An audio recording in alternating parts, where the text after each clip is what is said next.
Hello guys, welcome back to my channel. I am Ananya Yadav, a makeup artist and a full-time content creator. और जो time बचता है उसमें तो आपको पता ही है मैं क्या क्या करती हूँ। आज था मेरा पार्टी मेकअप। बेसिकली मेरे पास 2 पार्टी मेकअप आए थे मेरे ही घर पर। ये जो लुक था ये मैंने पहले क्रिएट करा था। This is my first look जो कि थंबनेल में आपने देख ही लिया होगा, और इस लुक को आपको सीखने के लिए वीडियो को पूरा देखना पड़ेगा। तो वीडियो को पूरा देखें, एंड तक देखिए और लाइक और सब्सक्राइब शेयर करें। चलिए मेकअप स्टार्ट करते हैं। इनकी स्किन का टेक्सचर थोड़ा सा ड्राई था, तो मैंने निविया की मॉइस्चराइजिंग क्रीम अप्लाई करी। उसके बाद मैंने CVB का प्राइमर अप्लाई करा इनके पोर्स को फिल करने के लिए। देन मैंने द फैशन फैक्ट्री का कंसीलर पैलेट यूज़ करके उसमें से ऑरेंज कलेक्टर इनके पूरे फेस पे अप्लाई कर दिया। आपको एक चीज़ बिल्कुल ध्यान रखनी है कि जो आप ऑरेंज कलेक्टर यूज़ करें उसको आप पूरी तरीके से ब्लेंड करके ख़त्म ना करें, कि ऐसा करने से आपके डार्क सर्कल्स हाइड नहीं होंगे। तो ब्लेंडिंग आपको बहुत लाइट हैंड से करनी है और बहुत आराम से करनी है। वीडियो को मैंने 2x की स्पीड पे रखा है because it is not possible to cover 2 hours of makeup in just 10 minutes। So I hope you will understand. Next step में मैंने फिटमी के 2 फाउंडेशन लेके मिक्स करके इनके फेस पे इनके शेड का कलर बना के अप्लाई करा। आप गाल पे देख रहे होंगे मैंने पहले ही टेस्ट कर लिया था जो इनसे मैच नहीं हो रहा था। देन मैंने 2 फाउंडेशन को मिक्स करा। आप ऐसे करके अप्लाई कर सकते हैं। ज़रूरी नहीं है कि आपके पास हर टोन का फाउंडेशन अवेलेबल होना ही चाहिए। By using right technique you can make your own shade. जो सबसे मेन है बात मेकअप में वो है ब्लेंडिंग। चाहे आप ब्रश से ब्लेंडिंग करें चाहे ब्यूटी ब्लेंडर से मेकअप की ब्लेंडिंग करें, मेकअप में ब्लेंडिंग टेक्निक सबसे ज़्यादा इंपॉर्टेंट होती हैं। जैसे कि आप देख सकते हैं मैंने ब्लेंडिंग में अपना हाथ बहुत ढीला छोड़ा हुआ है, क्योंकि मुझे ऐसा नहीं करना है कि मुझे अपने ब्लेंडर से सारे प्रोडक्ट को उठा लेना है। दैट्स वाई मैंने बहुत ही ज़्यादा स्मूथ हैंड से ब्लेंडिंग करी है। आपको ये भी ध्यान रखना है कि मेकअप करते समय आप नेक ईयर को ज़रूर कवर करें, और अगर बैक ओपन है और बैक में आप हेयर स्टाइल खुला नहीं छोड़े तो आपको बैक को भी कवर करना है, और अगर हो सके तो आपको हैंड्स भी कवर करने हैं लास्ट में, जो कि मैंने भी कवर कर। देन मैंने सेफ फैशन फैक्ट्री के कंसीलर पैलेट से एक लाइटर शेड का कंसीलर लेके इनके पॉइंट्स को हाईलाइट करा है। फॉर एग्जाम्पल इनका फोरहेड, चिन, क्यूपिड बो, नोज टिप एंड अंडर आई। इससे क्या होता है एक लिफ्टिंग इफेक्ट क्रिएट हो जाता है। अब कुछ लोग सोच रहे होंगे कि इन्होंने तो कॉन्टोरिंग करी नहीं, उससे पहले ही हाईलाइटिंग कर दी। तो यस मैं ऐसा ही करती हूँ, मैं पहले हाईलाइटिंग करती हूँ देन मैं कॉन्टोरिंग करती हूँ। It's all depend upon you guys. ज़रूरी नहीं है कि हम मेकअप टेक्निक्स को ही फॉलो करें।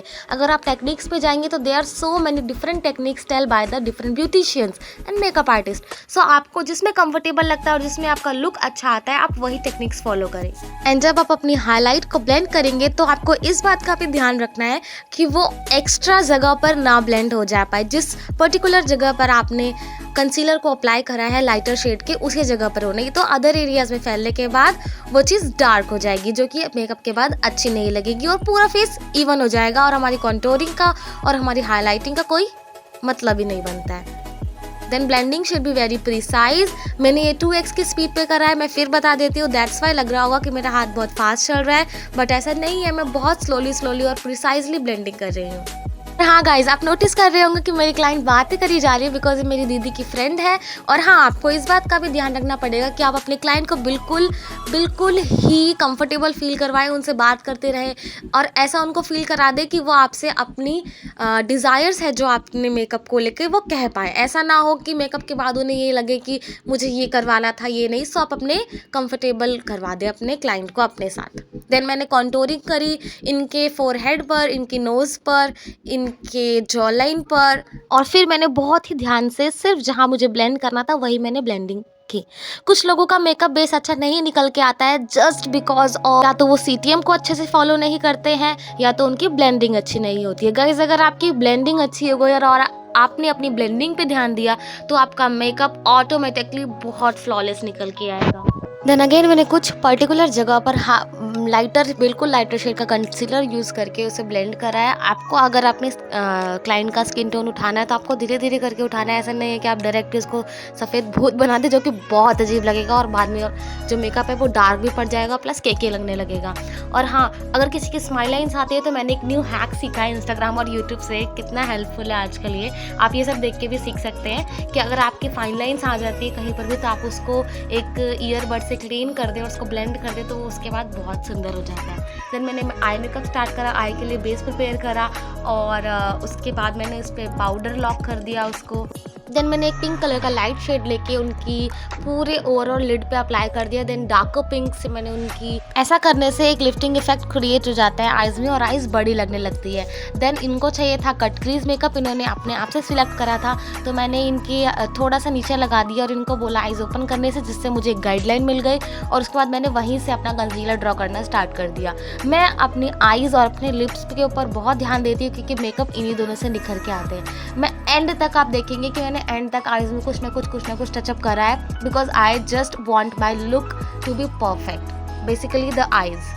के बाद मैंने आउटर कॉर्नर पे एक डार्क पर्पल और ब्लैक को मिक्स करके शेड को मिक्स करा है। मैंने इनर कॉर्नर पे सिल्वर कलर का हाइलाइटर लगाया है और बीच में पिंक एंड सिल्वर कलर का ग्लिटर अप्लाई करा है। देन मैंने विंग लाइनर ड्रॉ करा है क्योंकि मुझे इनको डॉल जैसा लुक देना था, और डॉल की तो आंखें बहुत सुंदर और बड़ी बड़ी होती है, दैट्स वाई मैंने इनको विंग लाइनर क्रिएट करके दिया।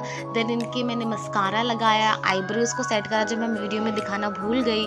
देन मैंने इनको ब्लश लगाया और मैंने सोचा कि मैं लैशेस सबसे लास्ट में लगाऊं, इसलिए क्योंकि लैशेस फिर उखड़ने का चांस रहता है अगर आप बार बार अपनी आईज को ब्लिंक करेंगे, इसीलिए मैंने पहले ब्लश और हाइलाइटिंग एक्स्ट्रा कर ली है। ये दिन का मेकअप था इसलिए मैंने ज़्यादा हाइलाइटर यूज़ नहीं करा है। आपको भी इस बात का ध्यान रखना है कि जब डे का मेकअप हो तो आपको जो शिमर्स होते हैं, ग्लिटर्स होते हैं और जो हाइलाइटर होता है वो बहुत मिनिमली रखने हैं। इनको ल्यूड लिप्स चाहिए थे। पहले मैं सोचती थी कि यार सबके लिप्स इतने जूसी कैसे लग जाते हैं, मेरी तो लिप लाइन विजिबल होती है। तो अगर आप अपने ब्रश से अपनी लिप लाइन को ब्लेंड कर देते हैं तो आपकी जो लिप लाइनर है वो विजिबल नहीं होता है और बहुत सुंदर हो जाता है। और अगर आप बीच में कंसीलर अप्लाई कर देते हैं तो इससे लिप्स भी बहुत सुंदर होती है। थोड़ी बहुत ट्रिक्स जिनके आपके मेकअप बहुत अच्छे होते हैं। देन मैंने लैशेस अप्लाई करी जिसमें मुझे पहले दिक्कत होती थी, बट अब मैं बहुत ईजिली ये कर लेती हूँ। थोड़ी देर मैंने इनको आंखें बंद रखने को कहा, जो कि बहुत ज़रूरी है। हाँ, मैं अपने आप को परफेक्शनिस्ट नहीं कहूँगी बिकॉज अभी भी बहुत कुछ है सीखने को, बट यस, बहुत सुंदर मेकअप निकल के आया। और गाइज, आप इस मेकअप को किसी भी मेकअप आर्टिस्ट के मेकअप से जज मत करना, बिकॉज उनके पास लाइटिंग होती है, कैमराज होते हैं, आईफोन होते हैं, बट आई डोंट। मेरा बहुत नॉर्मल सा फ़ोन है, उसी से मैं शूट करती हूँ, सब कुछ करती हूँ। सो यस, बहुत इफेक्ट पड़ जाता है लाइटिंग और फ़ोन का। देन मैंने जो नीचे वाटर लाइन थी उस पर मैंने ब्लू कलर, यानी कि जो इनके गाउन का कलर था उसी के कलर का आई शेडो अप्लाई करा। आउटर कॉर्नर पे मैंने ब्लैक कलर अप्लाई करा है। इनर कॉर्नर पे सिल्वर, थोड़े बहुत आंसू आ रहे थे जिसको मैंने आई बर्ड से साफ कर दिया। देन मैंने हेयर स्टाइल इनका बनाया, पीछे से स्ट्रेट करके आगे से थोड़े कर्ल्स करके पफ क्रिएट करा। एंड ये रहा इनका फाइनल लुक। आपको कैसा लगा मुझे कमेंट्स में ज़रूर बताना। बाय बाय गाइज, फॉलो कर देना गाइज। इतनी मेहनत के बाद अगर आप मुझे एक लाइक और फॉलो कर देंगे और मुझे कमेंट्स में बताएंगे आपको ये कैसा लगा तो मुझे बहुत खुशी होगी। I love